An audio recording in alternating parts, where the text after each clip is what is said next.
to have you join us today. Hello and welcome to Business Daily. I'm Ji-yoon in Seoul. We have a lot lined up for you today, so let's get started with a glimpse at today's highlights. The two Koreas and Russia kick off the third test operation of their joint Najin-Hasan project to ship Russian coal from North to South Korea. We sit down with an expert to talk about how last week's Paris attacks may impact the global economy, as consumption, trade, and tourism are all expected to take a hit. But first, world leaders at the G20 summit in Turkey have endorsed a set of measures designed to tackle global corporate tax avoidance.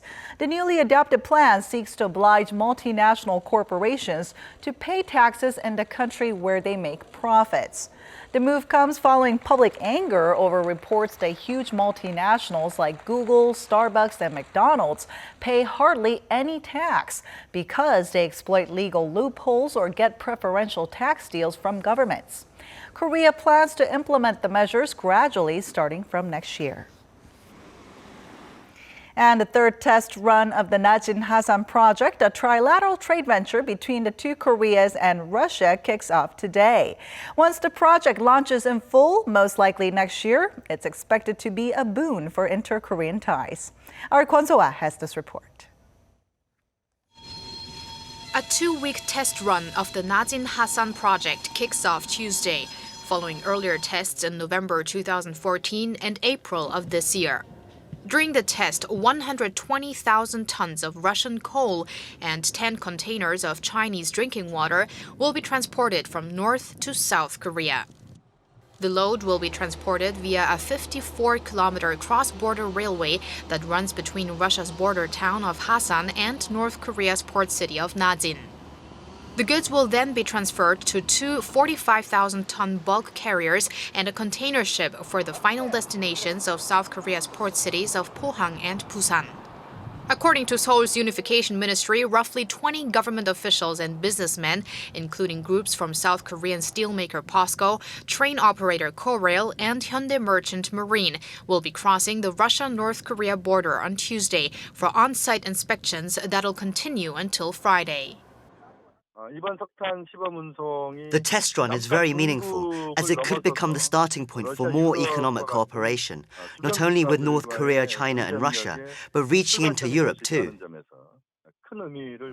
Apart from the economic benefits, the project is also being seen as a way to strengthen inter-Korean ties, as the project is an exception to the May 24 economic sanctions imposed on Pyongyang after the sinking of the South Korean naval vessel Cheonan in 2010.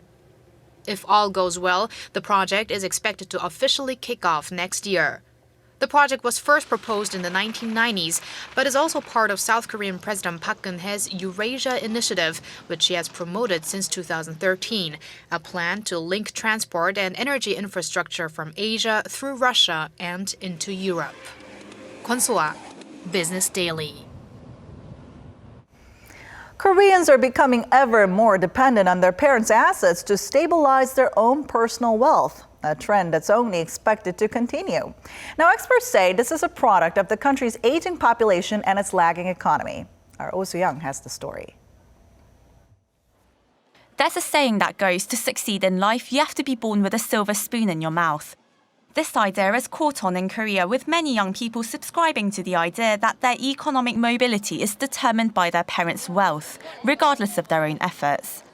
However, compared to major Western countries, family assets appear to have had less correlation to a person's chances of moving up the economic ladder than imagined.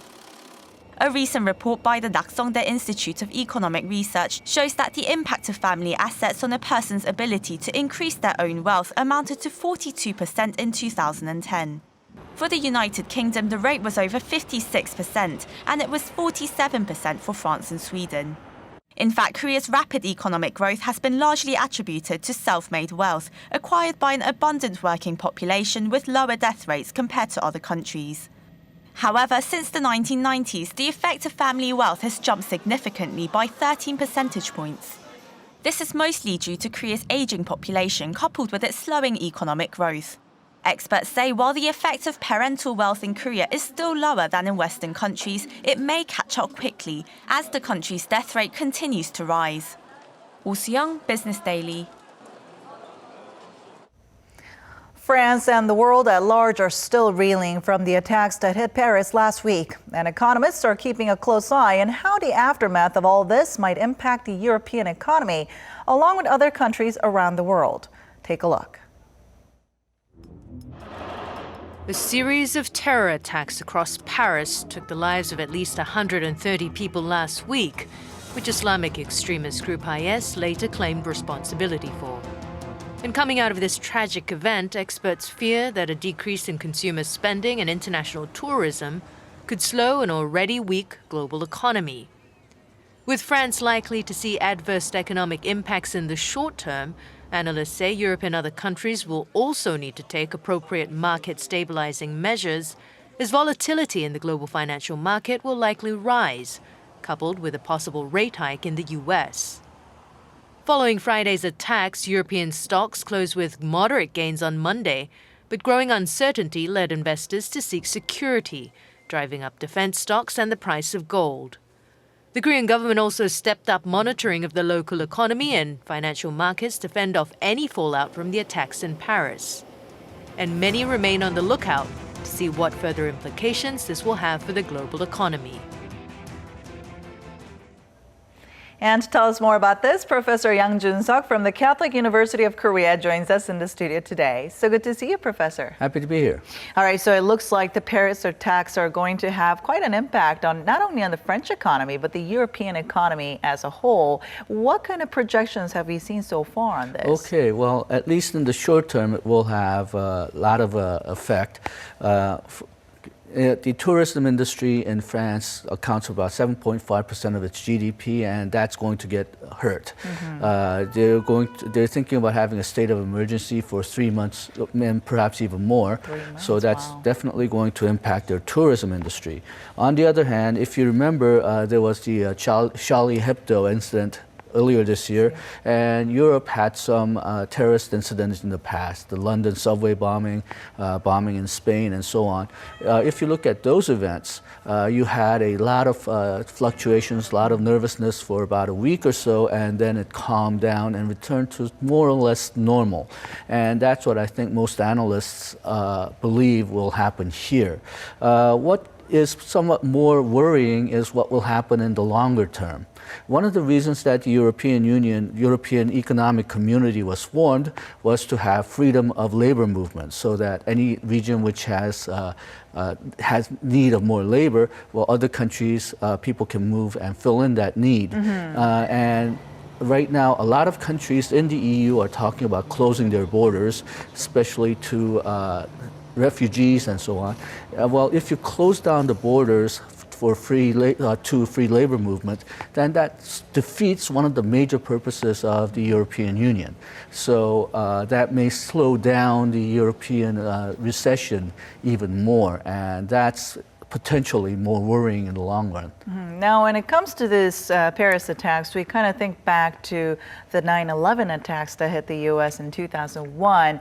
What kind of global impact did it have on the economy back then? Well, after the 9/11 incident, the stock market fell by 6% or more, 6% in the United States, more in some other markets. According to some analysts, the markets took somewhere between a year to 2 years to recover. Wow. Other analysts disagree with that assessment, but still, it was relatively longer, had a longer effect than a lot of these other incidents.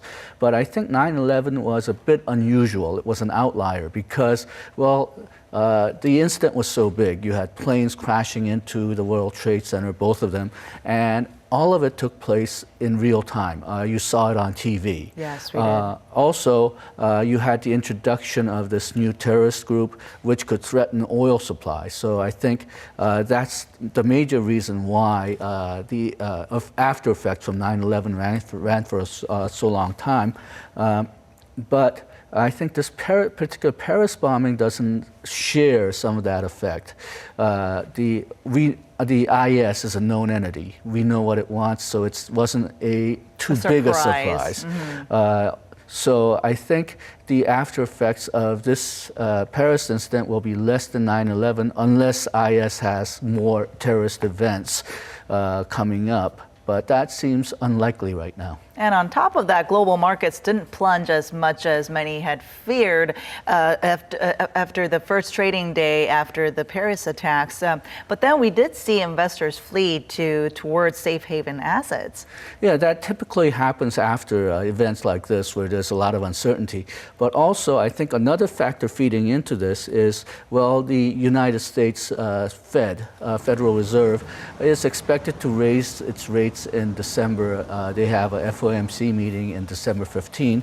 And if you look at how the markets fluctuated all throughout this year, whenever there seems to be a possibility that the interest rate would rise in the United States, you have money flowing into safe assets such as US dollars and Japanese yen. And this has happened already about 2 or 3 times this year. And I think because of the time of this incident, both events are acting in unison. So we probably would have had a move toward the dollar anyway, but because of the Paris incident, I think you're seeing a bit more than what it would have been. But that you mentioned a little bit about the U.S. Fed Reserve and its expected rate hike in December, and some experts are saying that might be postponed because of the Paris attacks. Well, it's possible. In the in the August meeting, September meeting, sorry, the FOMC mentioned that the big drop in the Chinese Shanghai stock market was one of the reasons why they decided to delay the raising of the interest rate. But that was very unusual. The United States Fed usually doesn't take account of global events when they're trying to determine whether they're going to raise or lower the interest rate. So I don't expect this incident by itself to affect the FOMC decision. But again, if there's more terrorist incidents, then they might consider the global economy in mind. Well, coming back to Korea, what kind of impact do you think these attacks will have on the Korean economy then? Not so much on the bilateral front with the French economy and France, but more so on the economy as a whole, the Korean economy as a whole. Okay, well, during the short term, Korea will have to go through all these fluctuations like all the other countries. But France only accounts for about 1% of Korean exports, 1.5% of Korean imports. So bilaterally, we don't expect the incident to have too much effect on the Korean economy itself. What is more worrying is that this might delay the European recovery. And China exports a lot to the European economy, and we export a lot of parts that China uses to make those exports to the European Union. So if the European Union's recovery is delayed, then Korean recovery might be indirectly delayed as well because we cannot sell those parts to China. Right. But we do not expect the direct effects to affect Korea too much in the long run. Yeah, so we're all connected in some way Yes. or another. Thank you so much for coming in today, Professor. Thank you.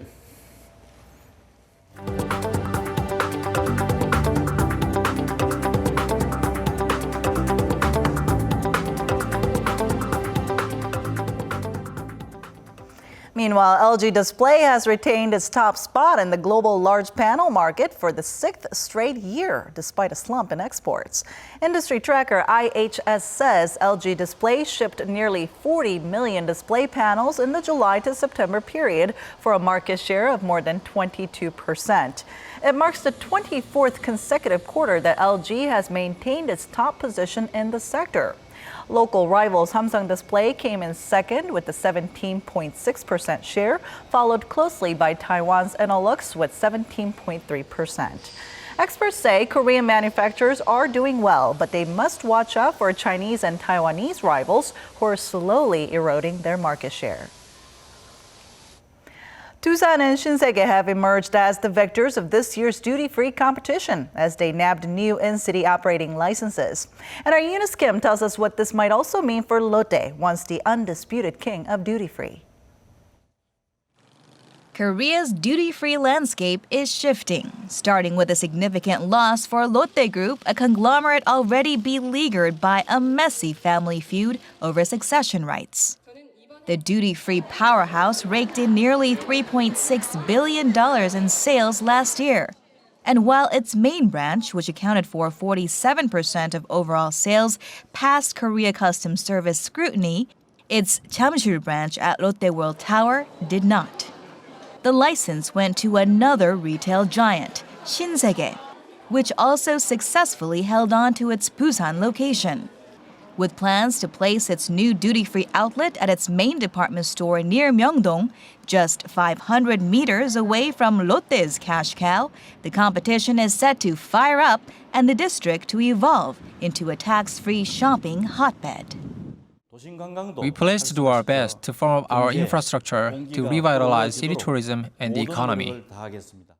Over the years, Lotte and Shilla had enjoyed duty-free supremacy to a ratio of 5-3. But this latest shakeup is said to bring Korea's second-largest retailer to the ring and a possible shift in dominance. Completely pushed out is SK Network's Walker Hill duty-free, to be shuttered after more than 2 decades of operation. That permit went to construction conglomerate Doosan Group, entering the ring for the first time, armed with a promise to awaken a new level of shopping in a district otherwise known for bargain hunting. We'll transform Dongdaemun into a representative tourist hub and contribute to the domestic economy. There are also promises to work with surrounding traditional markets to create a win-win. But how that will come to fruition may only start to become more evident in the first half of next year. Eunice Kim, Business Daily. And that's it for today, but we'll be back tomorrow at the same time, same place, so don't forget to tune in then. Thanks for watching, and bye-bye for now.